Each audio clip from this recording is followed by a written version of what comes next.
All right, y'all. We have done it again. Happy Friday. Happy Friday. Happy Friday. All right. Now, if you guys are a subscriber, thank you so much. If you are a new subscriber, thank you and welcome over to the channel. And we are so happy to have you as one of our sub puppies. All right. Okay, let's get started, shall we? All right, guys. This here's a little bit sensitive to me, but I gotta talk about it. Okay. Last April the 1st. When by the time you guys see this video, it'll be April the 2nd, 2021. And but April the 1st was a little shaky for me because April 1st, April Fool's Day of 2020, yeah, 2020, I was scammed um, on an Uber day, okay? And I thought it was an April Fool's Day, but I tell y'all, it really, really tested my faith. And also I wanted to just give up and cry and everything because I had just went full time without even having a regular job. This was my full time job, and I even questioned, was I even supposed to go full time even after this happened. But anyway, to make a long story short, and I always say that every week. So I was Ubering one morning, and I remember 3 or 4 passengers I had already picked up before this scam happened.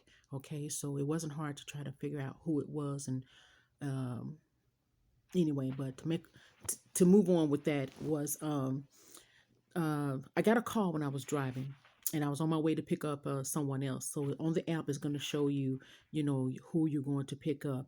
And so when I got to the place, I kept getting a text telling me I need to stop and call a number or call Uber.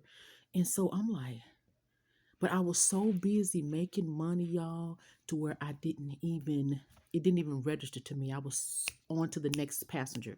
So when by that time I got to the passenger's house, I'm sitting there waiting for them to come out. I get a call and I decided to call the number back. It was an offline number. One thing Uber is not going to ask you to do is call an offline number. They're just not going to do that. But I called it anyhow. And so when I called it, they said, is this Sharon? I'm like, yes. And they said, we have a complaint from a passenger.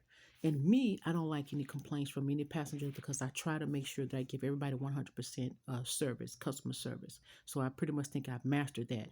But anyway, I said, yes, this is Sharon. They said, well, we got a complaint from a passenger that said that you were not the one driving your vehicle this morning. So I was like, what? I said, y'all, are you kidding me? I said, sir, I said, I am the person. I said, and I panicked because I was like, okay, now what would cause that person to say that I wasn't the one driving my car?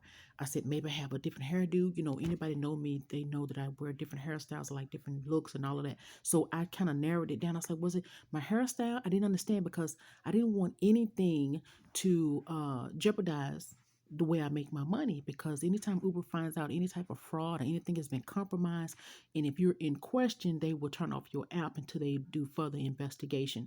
So I panicked.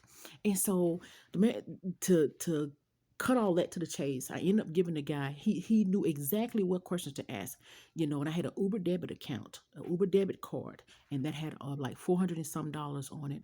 Plus, he ended up talking me out of cashing out the earnings that I had already earned for that morning was about $75. So let's just say around it off, it was about $500 altogether. And I knew in my gut, I felt like something was not right, but I didn't follow my gut feeling. And as soon as I hung up, I said, let me call the number back. And immediately it went straight to voicemail, and I just cried out. I knew I had got, then I started checking my account, and my money was gone. It was GONE, gone, y'all. And so I cry. And then what makes it so bad, the passenger that I thought I was going to pick up never came outside. So I'm just wondering, was that even a false destination that they sent me to? Because once I got done, the guy said, oh, don't worry about the passenger now. You can just go ahead and pull off and stuff. And I was like, oh, okay. And then I was just, and then the time I was talking to the guy on the phone, he kept getting irritated with me because I was like, that was strange, because I was questioning him, and he was getting aggravated with me because I was asking the right questions, but I didn't follow my gut feeling. So anytime you guys feel like something is not right, follow your gut feeling, your first feeling, because usually it's just the built-in Holy Spirit telling you that something is wrong.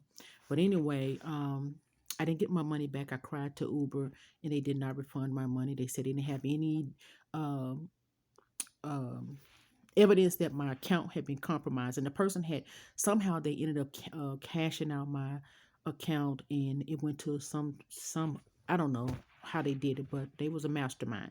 But I remember one passenger that I did pick up, and it sounded like him when I kind of rewinded my whole day back. It kind of sounded like him because when I picked him up, he was very personal. He was like, "Well, you've been doing this long. Uh, how long you been doing this, and where do you live?" And oh, I work at Walmart. But and this is the thing. I don't care where you work at. You can have a side job, and I'm not knocking Walmart at all. But it was pretty odd to me when I picked him up that morning. I picked him up in I mean, it was a gated community. It was beautiful, but he said he was a janitor at Walmart. But he was just real creepy. You know, sometimes the hair on the back of my neck just stood up, you know, to kind of let me know that something was not right. But anyway, I cried on the 1st of April last year. I didn't want to Uber anymore. I said, forget it. I don't want to do it. The second day I cried, but lo and behold, on the third day, just like Jesus, I rose up and got myself up, dusted myself off, and went back out there and still made more money than what I lost. And I'm gonna tell you how good the good Lord is too. We were in the middle of the pandemic had just hit, y'all, and we was like everybody was like, you know, didn't know what was gonna be going on. So my um the rent office, they text everybody who has the phone number. They text and said, hey y'all, we're gonna be giving away of months of free rent. Anybody who pays their rent on time for the next month, you know. And so I was like, well, somebody already stole my money, and I was just feeling real bad. I'm like, I'm not gonna be able to get that rent money back up in time. But God, I got that rent money back up in time, and I paid my rent still on time for that month. And then after I was sitting at home, like on the 7th or 8th, I get a text like, bzz, bzz. Y'all know how the buzz sounds. Bzz, bzz. And so I looked at my text, and they said, hey, Sharon, congratulations. You won the free month's rent. I was like, what? Won't God do it? Now I may sit out and talk crazy and hoop hop about a lot of things, but I do know where my health and my strength comes from at the end of the day.